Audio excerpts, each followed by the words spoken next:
What's good, family? We're excited today. We're doing our Moments in Mentoring. We got some super powerful guests today. Our newly elected, our first ever African American mayor, homegrown Mayor Cavalier Johnson, in the building today with us at Mentor Greater Milwaukee. And my man to my left, my fellow Riverside alum, Victor Amaya. So, gentlemen, welcome. Thank you. Man, thanks for coming out and enjoying today. We just want to have some conversations, talk about mentoring. You both have been involved in mentoring since early in your lives, but you guys have a unique story. So we want to kind of talk about your story and talk about the importance of mentoring. So, too many times mentoring seems forced, but in this situation, it was out the gate. It sounds like it was, meant to be. So, Mayor Johnson, kind of talk about how you guys started this relationship, man, in this mentoring world. Yeah, well, so Victor and I have known each other for over 20 years now. And it started off with both of us being involved in a program called Sponsor a Scholar that was run at the YMCA of Metropolitan Milwaukee at the time. The goal of the program was to get young people from low-income neighborhoods attending Milwaukee Public Schools to go off to college. Okay. And a key component of that program was to get those kids their first opportunity to get away from the city, right? And so they had us go to a summer camp for a week. And Victor was already in the program by the time I got in there. And I come to the camp, and Victor was my camp counselor. Okay. And, he's just got this magnetic personality about him, and immediately I was like, man, this is a cool dude, and we just started building a relationship from there. It's funny because we're sitting up here around this table, and you just made me think about this MPS alum trying to make a change and a difference, and y'all connect out in the woods. That's right. So Vic, how, when you saw Mayor Johnson, what kind of how did you all connect? Like, build that bond. Yeah, it's I'm trying to think back when he got off the bus and he got assigned to me. Right. Like it's taking me. These conversations take me back, yes, and I'm sir. just like, I have such good memories from that experience.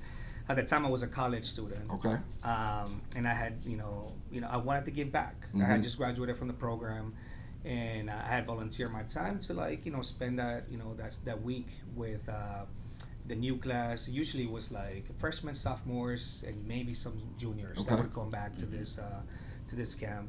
And I just had such a great experience that to me it was very natural for me to just say like, hey, I want to do this. Someone did this for me. I'm gonna do this. Giving back. Yeah. Cavalier was a young man that stood out from the beginning. Just the conversations we were having, the way he was interacting with people. You just said something that many people may not know about. You called him Cavalier. Yeah. So you got to tell the story. What happened now? How did we get there? I do got to tell the story. So I was an English language learner. Okay. Right? So, I have an accent right now. Well, my accent, imagine that times like exponentially times, to a third power, right? Right. So here, he tells me, we're going to get introductions, and he tells me, my name is Cavalier. And I just thought to myself, I'm like, oh man, this is going to be a hard one to say, right? And I told him, I said like, Cavalier, like, I can't say your name. Like it sounds funny right now or whatever, like how can you not say his name? But like I couldn't say the leer. Okay. Like just my tongue wouldn't do that. So it wouldn't work for you. It wouldn't work for me. So he sat in front of me we had a cabin and we had like different beds, whatever. And I sat in front of him and he was just like, okay, tell me. It's like Cavalier, and I'm like, you were intense. Yeah, I was like, Cavalier, and I was like, I can't say it. And eventually I said, you know what? Can I just call you Chevy? Wow. And he just he said like, you know what? Yeah, that's fine. And he just, we all had name tags, right. And he just changed his name like Chevy. And he told everybody like, oh, I'm going by the name of Chevy. And it's just, everyone loved it. Okay. Right? The counselors, the program directors, the staff of the program. And it just took off from there. And that takes a lot of trust, right? Like one of the things we talk about mentoring relationships is mentors have to gain the trust of the mentee. What made you right away kind of say, you know what? I trust you enough to say, I'll take that name from you and ride with it. And mind you, this was in June of 2001. Okay. So this is A long time ago. 21 years ago. Yes. And the first day that we met. Wow. That's a lot of trust. That he, gave me this nickname, and as you said, he called me Cavalier in this interview, and a lot of people out there know, they know me as Chevy. So it was a lot of trust. Mm-hmm. It was a lot of trust, but to me, as I was seeing him, like, he really invested the time and the energy and the effort, and like Victor's telling the story. He did sit me down because he really wanted to say it. He was very focused on trying to get my name right. It meant so much to him to be able to do, not just for me, but for all the young men who were in his cabin. And I saw him working to do this for me, and I said, "Hey, let me also help you." So, since the beginning, we've had this relationship where we've been trying to give back and to support each other. And that's one of the things we talk about all the time with mentoring, that a lot of times the mentor thinks they have to put in all the work. Mm-hmm. Like they're the one that's just, but actually the mentee gives just as much. Mm-hmm. They invest just as much. So, Victor, when you think about, okay, you're at this camp now, but this relationship kind of went past this campground. Yeah. Like, y'all became family for real, genuinely. Like, talk about what that looked like, because you were on two parts of this city that divided us. I'm Milwaukee born and raised. You don't cross the bridge back in the day. Mm-hmm. You just didn't do that, but y'all did that. Like, talk about that experience and what that was like. Yeah, I think in order to talk about that experience, I got to start with like my experience with my former mentor, Thomas Wilde. And Riverside High School. Riverside High School, the best high school in the city. Atlanta, that's right. Come on. You already know. Red Castle rising up. Just saying. And I saw him guiding me in such a way that I think I wanted to do the same for someone else, right? And he, from a young age and coming from a different country, I think like I was able to see Milwaukee for what it is, the great things, but also some of the deficits from the city, which was like the clear division structurally, and also like the things you don't see that divide people. As I met Cavalier, to me, the guidance that I got and that I was getting was, huge for me into making it into college. Okay. And around that time, I thought I need to do the same for the next generation, and that's just what I had in my head. At the end of the program, I just I would always keep connected with like different students, or young men, and call them up, and I would be like, hey, you want to do something, and that's just something that I learned that it was in me. It was in me, right? That's right. And again, just being Cavalier, just. I don't know, like the conversations that we had. At the time, I had just gotten a car because I needed it for college because I went to UW Parkside. Okay. And I said like, hey, let me pick you up. Let's, you want to come over my house? Let's have dinner. And she's like, yeah, no problem. You didn't think nothing about that? Yeah. Like going to the South Side at that time? No, in my educational journey, like I went to a lot of schools. Okay. I went to 6 different elementary schools. Oh, wow. And I went to Bayview High School as well, so I was constantly on the South Side. So you kind of was used to the flow. So I was kind of used to the flow, but had I ever been, I can't say that I had ever been invited to someone's house, right? On the South Side. So that was a new experience, but it was with somebody that I trusted. Yeah. And I mean, from there, I think, we just built such a good relationship, and it became tutoring. It became us being proud about being in the same program. That was really like. And I just want to think thinking about the values of responsibility, caring, respect, and honesty. Right, like those were instilled in us, and I bought into those 100% to this day. And I know Cavalier mentioned that like many times about those values, and I think that was just like a very organic connection, right, where. I was calling him in landlines at the time. It wasn't text. It wasn't cell phones. Right. It was just like, hey, let's do something. And I think that it shows the proactivity that I think that someone has to have to create that relationship. And you said something that, and I think people don't understand. Like, you're really actually close in age, so technically it's almost like a peer mentoring model. And a lot of people don't gravitate to someone close to their age. And, as MPS alum and as someone who's working to support MPS now, creating this peer model, Like, what did that, like you said, you show up at this camp, you're out in the woods, you got this guy who didn't speak great English, but you connected with, but you also like, but he's close to my age. Did that make you even feel more comfortable kind of in the situation? Yeah, that certainly did. Look, Victor just mentioned, the 4 core values of the Y: caring, honesty, respect, responsibility. He bought into that. So did I. As a matter of fact, I tell people all the time, I wear this YMCA wristband. Still to this day. Every single day. It's got the 4 core values of the YMCA. Wow. Caring, honesty, respect, yeah. responsibility. But yeah, so Victor and I are similar in age, and this is the thing I think that helped me in my relationship with him as well. Like I'm the second oldest child on my mom's side. My parents separated when I was younger, and I've got an older brother, 2 years older. He had been in trouble, and is still in some trouble. So I was, in effect, the oldest kid in the house. I've got another older brother that I didn't live with, but we got a great relationship, today. So I didn't have that sort of relationship with an older brother on a daily basis growing up, and Victor was that. Yeah, you showed that, fill that space, huh? Victor filled in that spot for me. Wow. That I just didn't have. Wow. And Vic, you talked about this, but because you were mentored by Mr. Wilde, you said, I got to do the same thing. And data says that a person who has a mentor in their life growing up, 90% of the time become a mentor themselves down the road.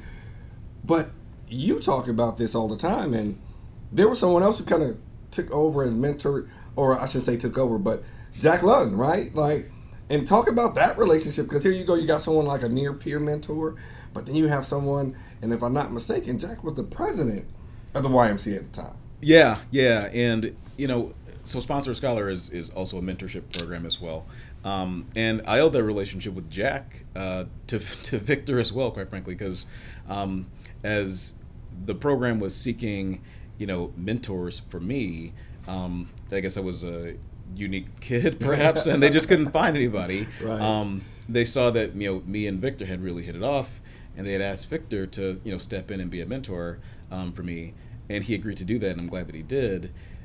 He also said to the program, hey, I'm going to do this with Chevy, but I think it's also important that you also work to find him an adult professional mentor, because we're also peers. And so they searched around, and they called up Jack Lund, who was the YMCA's president at the time, and he said yes. And so I had those great opportunities with Victor and with Jack. And that breaks cultural differences, right? Like you know, a black kid from north side of Milwaukee being mentored by a Latino kid from the south side and a white guy downtown. Yeah. You're starting to break cultural barriers down and show that we can do things. And something I want, like that Cavalier brings up is, we were really close in age. We're like 4 years apart, right? And I think, to me, I always say it's like, yes, I was his mentor. We was like 2 kids trying to figure it out. Okay. From like 2 different sides of the city.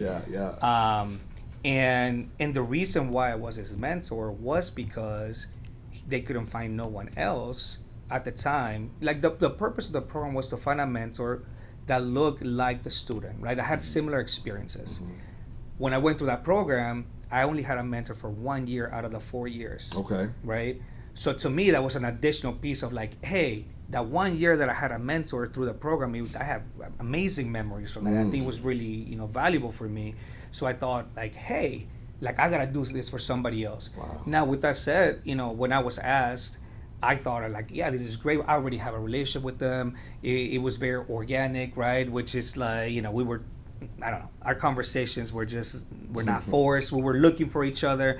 But to me, it was really, I was in college at the time, and I was like, I'm trying to figure it out. I just figured out FAFSA like a year ago, right? I just figured, like, here I am, undocumented, like, having my own experience, talking to Cavalier and like about my own experience and not being, afraid to be open and being my authentic self, and him telling me the experiences that he was having. We were able to support each other regardless of the lack of similarity in experiences. And I think that goes to show like the importance of like listening. Yes. The importance of like not trying to tell somebody, it's like, you should do this. It's like, let's figure it out together. And that's dope. Right? Let's try to come up with some like ways where we can like hey, I'm trying to figure it out too. Like I didn't come into into conversations like, oh, I got to figure out. Here's what you need to do, and that's, I think, goes a long way. We tell mentors in our training, one thing that we say that a mentor is not. A mentor is not a know-it-all. Yep. So a mentor's job is really to, like you just said, I'm gonna share my story. Yep. You share yours. Let's figure this out. Yep. Like, I'm here to support you in whatever way I can, and if I can't do something, let me connect you. Like, you knew, let's get Cavalier someone else to be a mentor as well. Yep. I'm gonna still be here, but I think we should also have a backup. And Right. again, that shows mentoring as a tool. Like, so Mary, you took a big step. Like, one of your first things you did in office in support of us was allow city workers 1 hour a month to go out in the community and mentor. Can you tell us kind of like, what was your thought process like, this is a must do, or I want to do this because, like, what was on your mind during that time? What was on my mind during that time? It was this. This right here. It was this right here. Look, that program, that mentorship program that we were a part of, it pairs a young person up with a mentor, hopefully for the 4 years the program, especially when they're in high school. As I mentioned a couple times already, Victor and I have gone beyond the 4 years of high school to the 4 years in college, and the several years after that, we've had a familial relationship. He's my brother, Right. and it's been that way for 21 years, and it's a relationship that we'll have until we're no longer walking this earth. And look, if we can spark similar relationships like that for young people in this city who don't have somebody at home that they can look up to, that changes things. Yes, it does. It changes things for young people in this city, and it also, quite frankly, changes the perception for adults as well who may not have those interactions with young people, especially young people of color in this city. So I think it's powerful on both sides to have programs like that. You just said something key, and we keep saying at Mentor that mentoring is a tool, a positive tool of interaction. So if you can tear down walls and barriers of race, color, social economic status, just simply by connecting an adult with a young person they're not familiar with, that goes a long way. And so, Victor, you and I had a similar experience in this fact. Mr. Wilde. Yep. I tell people all the time, Mr. Wilde is our mentor out of high school. But the thing I always tell people, I need you to understand, Mr. Wilde is this corny white guy. Yep. But he cared and loved, man. Like, Yeah. he wasn't like this cool dude that knew the music or like, no, like he was farthest from that. Yeah. But he cared enough to sit down and listen, and so That's the key. The listening, right? That's the key. And that's hard to do because we as adults always think we're supposed to talk at kids, like do this, don't go down that road, don't open that door. Like, you gotta let kids figure stuff out. Just support them. It's funny you said that because like the thing that sparked in me is like the first time Cavalier told me, hey, I want to run for public office. I could have said, man, kid, like maybe you should do something different, right? Or whatever, right? And I think it's like a key in having a successful mentorship experience is being able to look at the assets that someone has. Because I could have said like, oh no, hey, man, you need to change this, you need to change that, you need to do, and that was not the conversation. The conversation was like, no, actually, I believed them. Number one, I said like, yes, okay, that's what you want to do. Let's do it. Right. And I believed them. Like, I am not surprised that Cavalier's, sitting in his office. And I'm not surprised I'm sitting here either because of our relationship over the years, right? And that goes to show also, mentorship is not a one-way thing. Nope. And like, in my opinion, this is my personal opinion, I think the next generation should outdo the current generation. Absolutely. Cavalier has outdone anything that I've ever done, and to me that's a proud moment. To me that's like that's the way it should go. Our job is to remove the obstacles that we've gone through, and for the next generation not to go through those same obstacles. So for me, it was important to do that for Cavalier and for the I worked in education for many years, like in developing young people, like that was important. And that's the why, right? You actually told him after he had these pictures of you with the braids and the baggy clothes, and you didn't trust he was gonna blackmail you or anything like that. No, I think what you said though, Victor, is critical because mentors cannot be dream killers. Yeah. Right? Mentors have to have a conversation when their young person or mentee comes to them and says, Here's what I want to do. Our job as mentors is to say, let's figure it out then. Mm-hmm. Like, if you want to be this, they're going to open your closet. They're going to talk about them bones and them skeletons. You ready for that? How can we support? Fundraising is involved. You're going to be in front of the camera. How did it feel when you told him you wanted to get into political office and he was like, I'm with you? I mean, Victor has been supportive of me from day one. And like I said, that's just not something that I had. Okay. Somebody that not just believed me, but also embraced me and worked to help me to get to the ends that I was seeking to get to. And as Victor was talking about, it's been a two-way street. Like he's been with me and supportive of me from day number one to now. And as Victor has moved forward in his own life and his own career. Look, I've tried to be right there with him as well.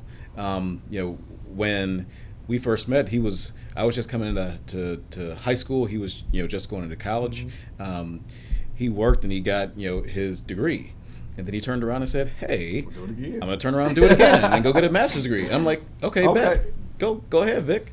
And then some years down the line, then he came and was like, "Hey, guess what I'm gonna do? I'm gonna go and be a doctor. I'm gonna go get my doctorate degree." I was like, "Wow, man! Okay, Vic, let's go ahead and do it." And here he is right now. This is Dr. Victor Amaya. Yeah, that's dope. I support that.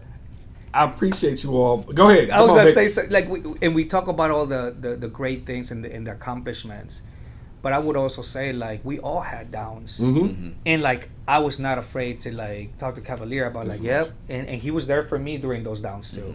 Right, think about that two-way street. The times that the times that we fell forward because we had to fail forward in such a way to grow, and for us to be there for each other also. So we're celebrating those moments, and I think it's important to do that. But hey, let's not be absent during the times where we're struggling. And again, it's a two-way. It has to be two-way. That's important, and Vic, you saying it because we a lot of times we only hear the good. Right? Yeah. People see when you sit in the seat and you're doing well, but the mentor-mentee relationship is really valuable when you're down times. During those struggles where I don't know if I should run for this seat now. I don't know if this is the right way to go. And you're able to be like, let's talk. Offline, I got your back, right? So before we close this out, why mentoring is important to you? Why mentoring is important to you? So Mayor would give you first dibs at it. Yeah, thank you. Mentoring is important to me because it breaks down barriers. It presents an opportunity for, especially young people of color in cities like Milwaukee, to have the opportunity to have exposure. Too often, in this city, especially if you're a young black man or a young Latino man, a young person of color, your world is basically your block. Yes, sir. And you think about it, there are 4 points on a city block. You got home, you got school, you got corner store, and you got a relative's house. For too many kids, that's their whole world. Many times young people can get to be teenagers before they see Lake Michigan. That is just right there. It's this great natural resource that's right there, and they don't see it. And so mentoring presents an opportunity to expand their horizons because kids will be what they see. And if we can show them that there is much more than just what is in front of them every single day, what's on their block, then they will dare to be, they will dare to dream, they will be more. And mentorship helps them to do that. And you get people to support you along the way. That's great. That's great. I'll ditto all that. Okay. And then I'll just add also, I think we need people to see great things, the great things that young people are doing in the community. Right, I keep seeing all these videos, documentaries, videos of something that happened. Why are we not talking about the number of valedictorians that are graduating from high school? I think I saw 20 something from King. Shout out to my man Matt Moore in the building right now. There he is. Congratulations, young brother. Hey, why are we not talking about the number of amount of scholarships that they're getting? That's right. College sign-in. Yes. All of this great things that we're doing, and we need someone to support that message and to support those the young people to navigate this negativity and the obstacles that I've gone through, you've gone through, Cavalier has gone through. Who's telling that story? Because they don't have a voice. So how do we provide them with a voice? We do it through guidance, right? And one key thing, love. There you go. I am not afraid, and it's for many years, and I've said it during the Cavalier's inauguration. I love you, Cavalier, and he knows that, and I've said it for many years. And sometimes, like some of us have never heard that. Right? Especially from another male. That's right. So like you want to break down all these barriers and toxic masculinity, white supremacy culture, all of that. This how you do it through relationships. You do it through guiding people and through believing in them and showing people love. Listen, my brothers, I appreciate you all. Y'all hit the nail on the head. Yeah. Mentoring is a tool, right? If people want to support Mentor Greater Milwaukee, just go to MilwaukeeMentor.com. Learn more how to be a mentor, how to start a mentoring program, how to be involved like this and create this energy throughout our city. So with that, today's moment in mentoring, Mentor Greater Milwaukee. Thank you to Mayor Johnson and to my man, Dr. Amaya. We appreciate you all. This was real. It was great. We look forward to another one real soon. And to everybody, thank you. Have a good day. All right. Voila.